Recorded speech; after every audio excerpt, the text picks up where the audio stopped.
공화당의 트럼프와 민주당의 해리스, 미국의 두 대선 후보가 오늘 첫 TV 토론으로 맞붙었습니다. 90분간의 설전에서 두 후보는 지금 미국인들이 겪고 있는 최악의 인플레이션에 대해 책임이 서로에게 있다며 공격을 주고받았습니다. 미국의 첫 대선 TV 토론 취재 기자와 자세히 분석해 보겠습니다. 증권부 조현 기자 나왔습니다. 조 기자, 오늘 첫 토론일 뿐만 아니라 두 후보가 처음으로 만난 자리라고 하던데 네. 제가 보기엔 좀 전초전 같아서 조금 싱겁다 이런 생각도 들었는데 미국 언론들은 어떤 평가를 내리고 있습니까? 일단 이번 토론의 승기는 해리스가 잡았다, 판정승이다 이렇게 평가를 내리고 있는데요. 워싱턴 포스트가 진행한 전문가들의 실시간 평가에서도 해리스 후보가 우세했고 이 CNN의 여론조사에서도 63대 37로 해리스가 잘했다 이런 평가가 나왔습니다. 하지만 양쪽 후보 모두 세부적인 정책 제안은 부족해 좀 아쉬웠습니다. 현재 워낙 박빙의 지지율을 보이는 데다가 변수도 여전히 남아 있어서 이번 TV 토론만으로는 대선에 추가 기울었다 이렇게 보기는 어려워 보입니다. 네, 토론 방식이 트럼프의 주특기인 이 설전을 펼치지 못하게 설계된 영향도 좀 있어 보이는데 네. 이번 토론이 해리스에게 우세하다는 평가를 받는 이유는 뭡니까? 발언한 시간 자체는 트럼프가 더 길었습니다만 전체적으로 토론을 주도한 것은 해리스다 이런 평가가 나오고 있습니다. 네. 트럼프는 인플레이션 같은 이 바이든 행정부의 경제정책 실패를 강조했는데요. 하지만 자신의 공약을 뚜렷하게 밝히는 데에는 좀 실패한 모습이었습니다. 먼저 시작으로 돌아가 보면 해리스 부통령의 적극적인 모습이 눈에 띄었습니다. 입장과 동시에 트럼프 쪽으로 다가가서 악수를 청했는데요. 미국 대선에서는 상당히 오랜만에 보는 악수였습니다. 하지만 악수를 끝으로 시작부터 이 날선 공방이 치열했습니다. 이번 미국 대선의 가장 중요한 경제 그리고 물가가 바로 첫 질문이었는데요. 해리스 부통령은 이제 중소기업과 중산층을 되살리겠다 이렇게 강조를 했고 트럼프 전 대통령은 미국 역사상의 최악의 경제다, 최악의 물가다라며 바이든 정부의 실패를 주목했습니다. 그러자 다시 해리스가 이 트럼프 정부가 대공황 이후 최악의 일자리 문제를 남겨서 이를 치우느라 바빴다 이렇게 되받았는데요.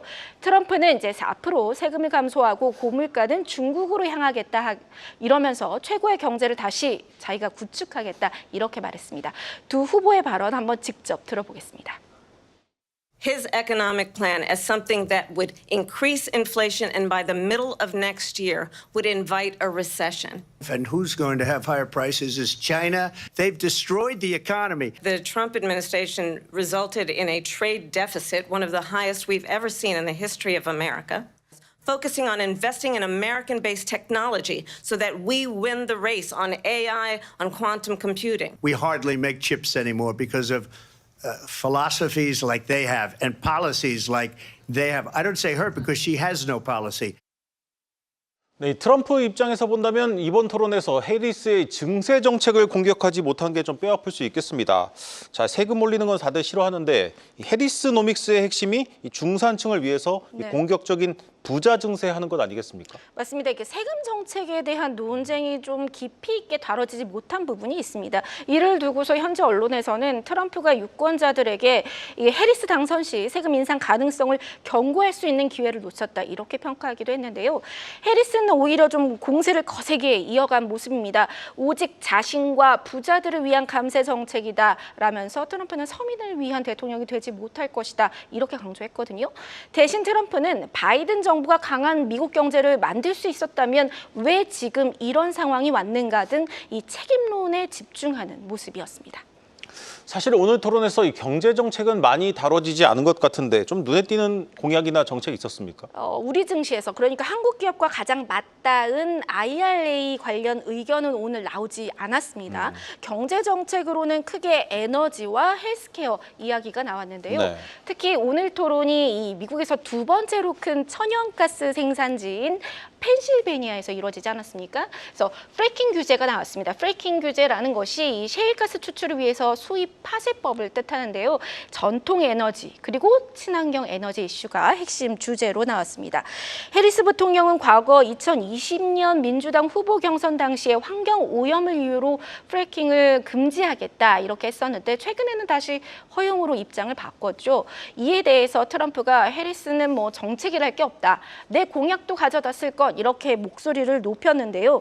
이에 대해서 해리스는 자신의 가치관은 바뀐 적이 없으며 프래킹을 금지하지 않을 것이다. 이렇게 강조했습니다. 그래서 친환경 에너지 정책을 이어가는 만큼이나 전통 에너지에도 채굴권을 보장해서 에너지 비용을 낮추겠다고 한 것입니다. 이 발언도 역시 직접 들어보시죠. I have not banned fracking as Vice President of the United States, and in fact, I was the tie-breaking vote on the Inflation Reduction Act.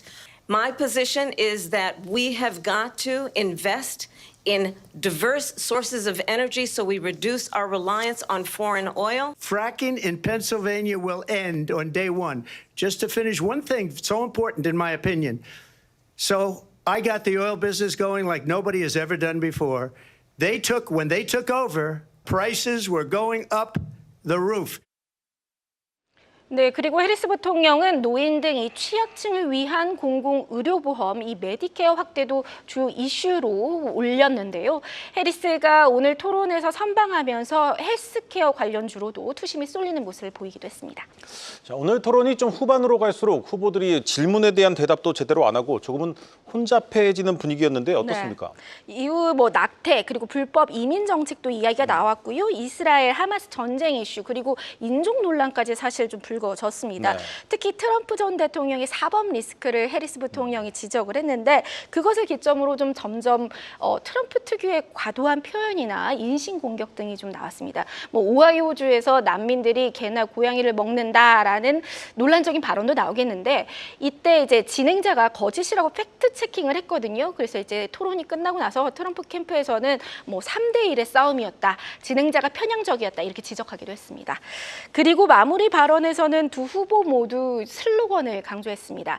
해리스는 과거로 돌아가지 않는다라고 얘기를 하면서 미래, 앞으로 나아갈 길을 거듭 강조했는데요.